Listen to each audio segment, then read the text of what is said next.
Salve, salve, meus queridos alunos. Bom dia. Consegui fazer o vídeo de dia, né? Estava fazendo ele de noite.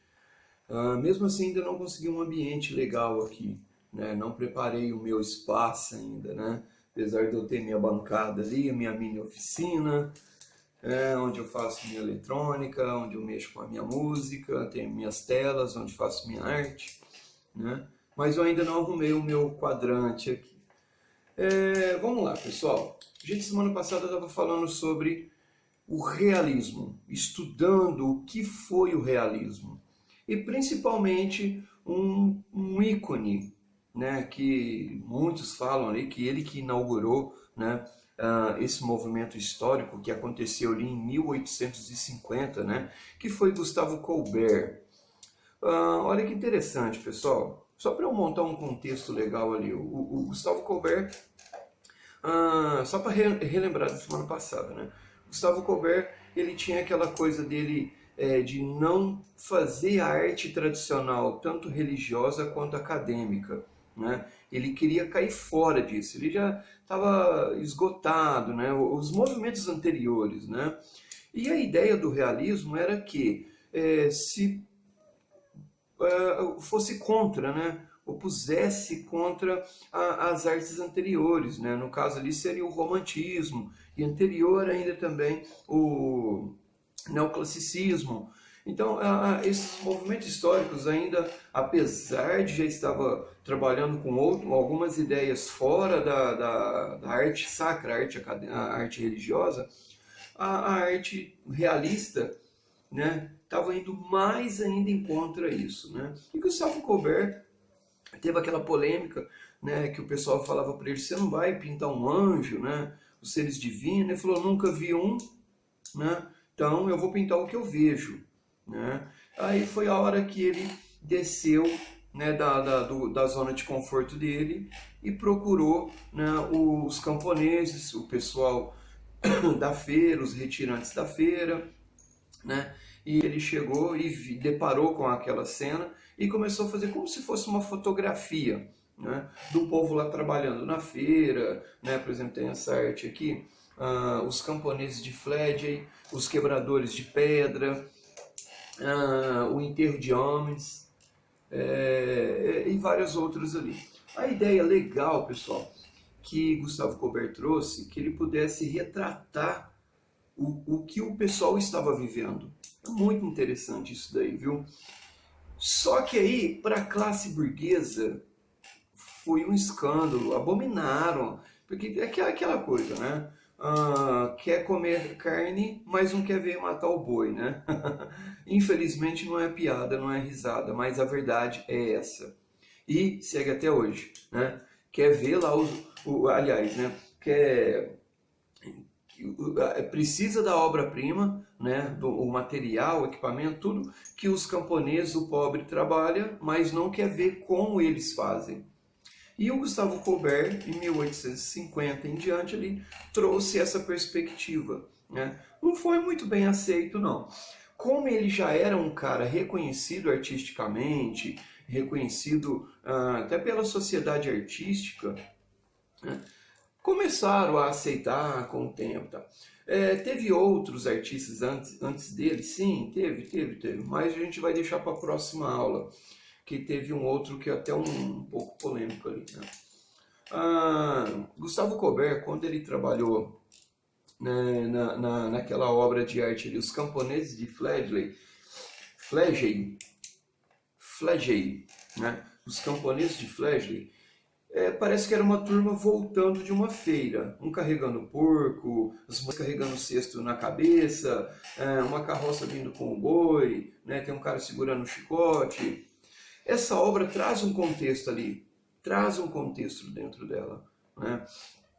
É muito, muito interessante porque a técnica de pintura, ele buscou retratar bem a realidade, tá? A técnica de coloração era o que ele estava vendo. Agora imagina isso em movimento, como que ele ia, né? Então ele teria que ter uma memória fotográfica, né? Porque o porco não ia ficar parado ali, o boi não ia ficar parado, aquele pessoal com a carroça não ia ficar parado.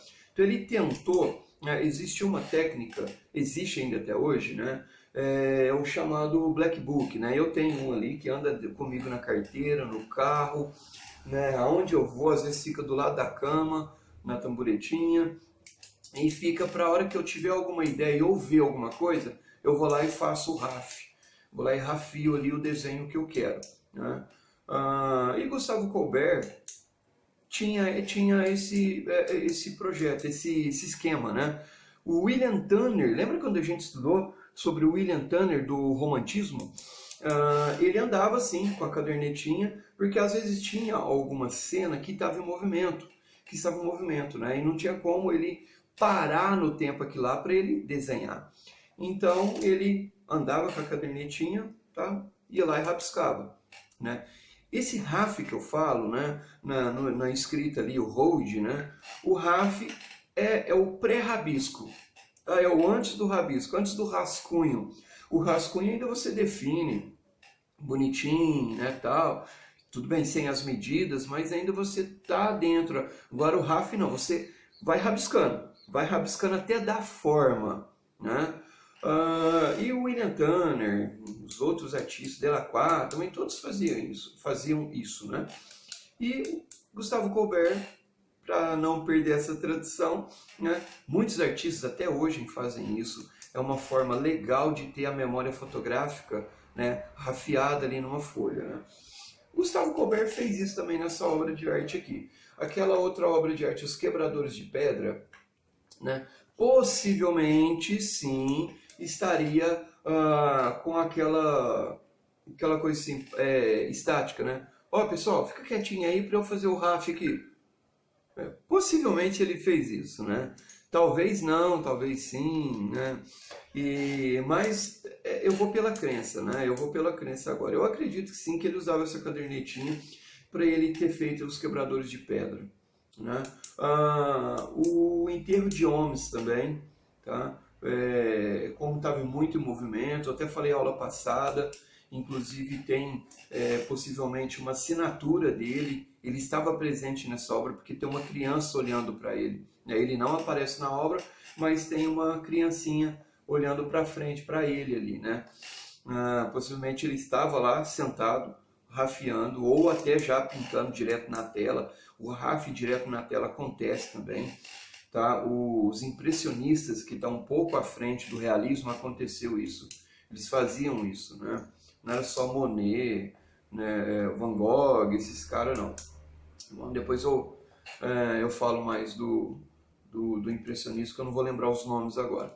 Mas aí, pessoal, sobre ali o realismo, né, a principal fonte era isso, era os artistas e lá na onde estava o camponês, o pobre, o escravo, e ele retratava o que essas pessoas estavam fazendo, né? Trabalhando, ou quebrando pedra, ou fazendo algum alimento ali para vender na feira, né? Ou até matando porco, vaca ou frango, né? E quem consumia isso, claro que era a classe burguesa, né? O pobre já estava sem dinheiro, eles tinham que fazer isso para ter um capital de giro, para retornar a mercadoria para a feira, né? E a outra parte desse capital ia para o sustento, né? Então a maior parte do consumo que o pobre estava fazendo não era para eles, era para os burgueses, né? E como eu falei, quer comer carne, mas não quer ver como que mata o boi, né? Isso é inevitável. Pessoal, tem um exercício legal aí, tá? A gente aprende muito mais quando a gente pesquisa, quando a gente lê, procura fontes confiáveis. O Google tá aí sim para ter conteúdo para a gente, tá? Tem o Google Acadêmico, o YouTube também, mas procura fontes confiáveis, né? Eu li, né, uma matéria uma vez, um pesquisador falando que ele aprendeu todo o processo do estudo dele, os livros dele, os artigos dele, ele aprendeu quando ele foi para a área de pesquisa. Porque quando ele estava na faculdade, graduação, pós-graduação, mestrado, era só teórico, né? Ele começou a aprender quando ele saiu da faculdade. Assim também é um professor.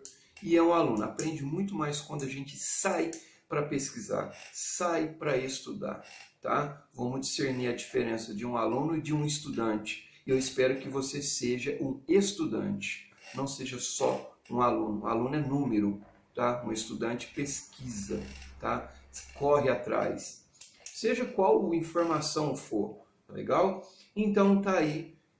Vocês vão escrever aqui no comentário, tá? Quem foi Gustavo Colbert? Professor, mas como? Cara, mais claro do que isso, quem foi Gustavo Colbert? Nasceu quando? Aonde? O que ele fazia? Né? De que família veio? Vocês vão achar interessante, porque ele contrapunha contra a arte religiosa. Isso vocês vão achar interessante quando vocês for pesquisar. Ah, professor, você tem que dar tudo pronto. Não, professor não é o retentor da verdade. Professor também pesquisa. Professor sabe mais por quê? Ele pesquisa, estuda 24 horas. Nessa pandemia, descobri as aulas online, descobri outras coisas que estavam além da minha compreensão de estudos. Né? A minha prática artística já é a minha vivência, eu vivo de arte. Né? Só que eu também adoro pesquisar, tá? Escrevam aí, quem foi Gustavo Colbert? Uma mini biografia dele, no máximo 5 linhas. Ok? Obrigado e até mais.